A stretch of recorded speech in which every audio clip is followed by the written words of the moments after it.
Praise the Lord. இயேசு கிறிஸ்து சிலுவையில் பேசின 7வது வார்த்தையை குறித்து இன்றைக்கு நம்ம பார்க்க போகிறோம். வாசிக்கலாம். லூக்கா எழுதின சுவிசேஷம் 23ஆம் அதிகாரம் 46வது வசனம். பிதாவே, உம்முடைய கைகளில் என் ஆவியை ஒப்புவிக்கிறேன். பிதாவே, உம்முடைய கைகளில் என் ஆவியை ஒப்புவிக்கிறேன் என்று சொல்லி மகா சத்தமாய் சொல்லி ஜீவனை விட்டார் என்று லூக்கா 23:46வது வசனத்துல நம்ம வாசிக்கிறோம். மகா சத்தமாய் கூப்பிட்டு ஜீவனை விட்டாராம். எதனால அந்த மகா சத்தம் தெரியுமா? இப்போ இந்த 7வது வார்த்தை 7 என்பது எதை குறிக்கிறது? பரிபூரணத்தை குறிக்கிறது. 1லிருந்து இந்த 7 வரைக்கும் வசனங்களை நீங்க பார்க்கும் பொழுது இந்த 7 என்பது சகலவற்றையும் செய்து முடித்து பரிபூரணம் அடைந்ததுக்கு பேரு தான் 7. 7 என்று எதையெல்லாம் நம்ம பார்ப்போம். கர்த்தர் வானத்திய பூமி உண்டாக்கி 6 நாள் முடித்து 7வது நாள் ஓய்ந்திருந்தார்.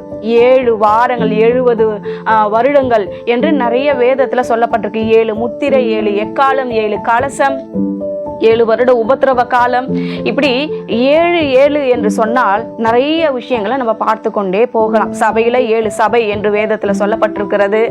7 தூதர்கள் என்று சொல்லப்பட்டிருக்கிறது. 7 கண்கள் என்று சொல்லப்பட்டிருக்கிறது. நிறைய 7 என்பதற்கு நிறைய இருக்கு. சரி, சிலுவையில இயேசு கிறிஸ்து ஏன் 7 வார்த்தைகளை பேசினார்? என்றைக்காவது யாராவது யோசித்தது உண்டா? பிதாவுக்கு ஒரு வார்த்தையும், இயேசு கிறிஸ்துவுக்கு ஒரு வார்த்தையும், பரிசுத்த ஆவியானவருக்கு ஒரு வார்த்தையுமாக சேர்ந்து 3 வார்த்தைகளை மாத்திரம் பேசியிருக்கலாமே, அல்லது ஒரு 5 வார்த்தைகளை மாத்திரம் பேசியிருக்கலாமே. எதற்காக 7 வார்த்தைகளை பேசினார்? நீங்க லேவியராகமம் 4ஆம் அதிகாரம் 6வது வசனத்துல போய் படிச்சு பாருங்க. காளைய பலி செலுத்தினா அந்த பலியின் ரத்தத்தை ஆசரிப்பு கூடாரத்துக்கு கொண்டு வந்து அந்த திரைக்கு எதிர நின்று 7 முறை அந்த ரத்தத்தை தெளிக்க வேண்டுமாம். 7 முறை அந்த ரத்தத்தை என்ன பண்ணணுமா? தெளிக்க வேண்டும். அப்பொழுது அவனுடைய பாவங்கள் அவனுக்கு மன்னிக்கப்படும்.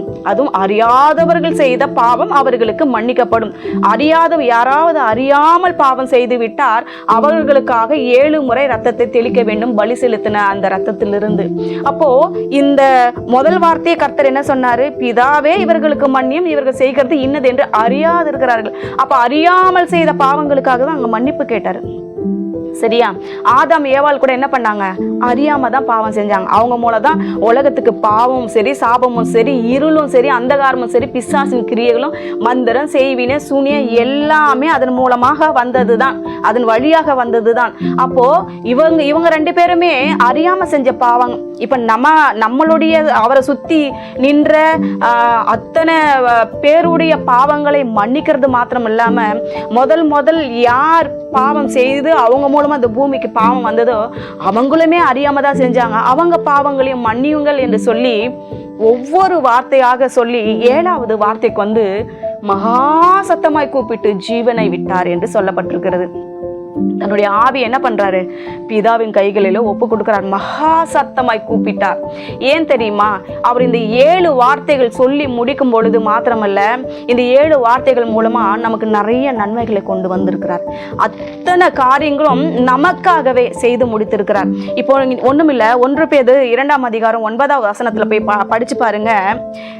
நம்மளை தெரிந்து கொள்ளப்பட்டதான சந்ததியாய் மாற்றியிருக்கிறார். 2வது ராஜரீகமான ஆசாரிய கூட்டமாய் நம்மை மாற்றியிருக்கிறார். 3வது பரிசுத்த ஜாதியாய் நம்மை மாற்றியிருக்கிறார். 4வது அவருக்கு சொந்தமான ஜனமாய் நம்மை மாற்றியிருக்கிறார். இல்லையா?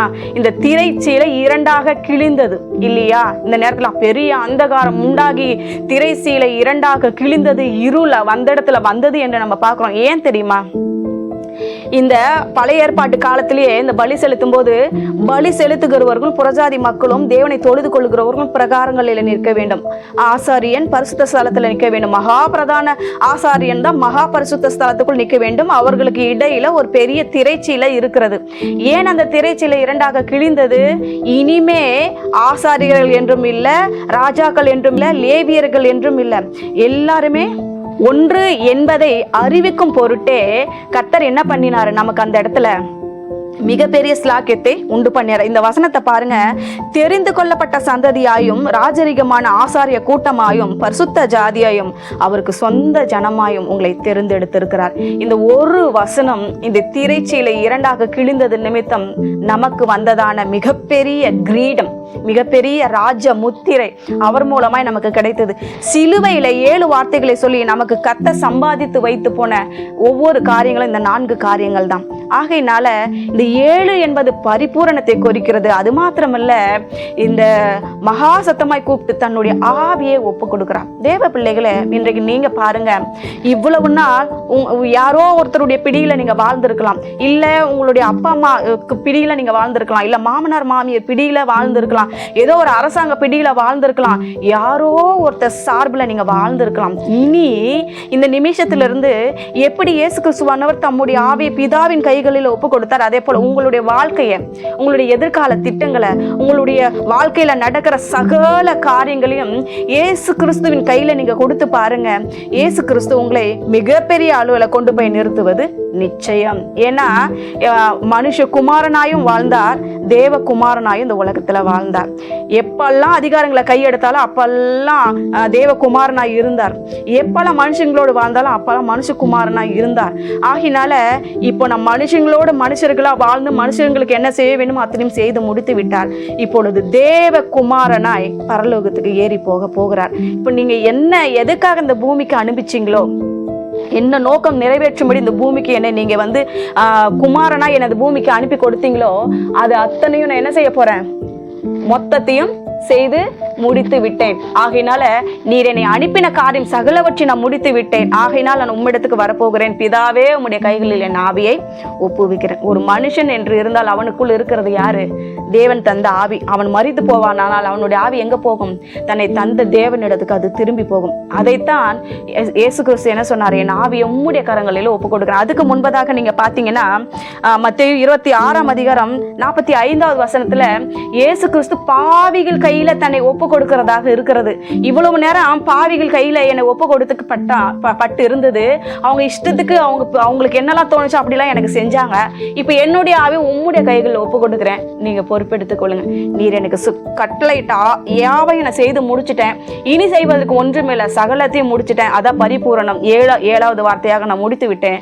இனி என்னுடைய ஆவியுடைய கரங்களில் ஒப்பு கொடுக்கிறேன் என்று சொல்லி தன்னை அர்ப்பணித்தார். நீங்களும் இயேசுவின் இடத்துல உங்களுடைய வாழ்க்கையை அர்ப்பணிக்கும் பொழுது உங்களுடைய காரியங்களை பரிபூரணமாய் முடித்து தருவார். ஆமென்.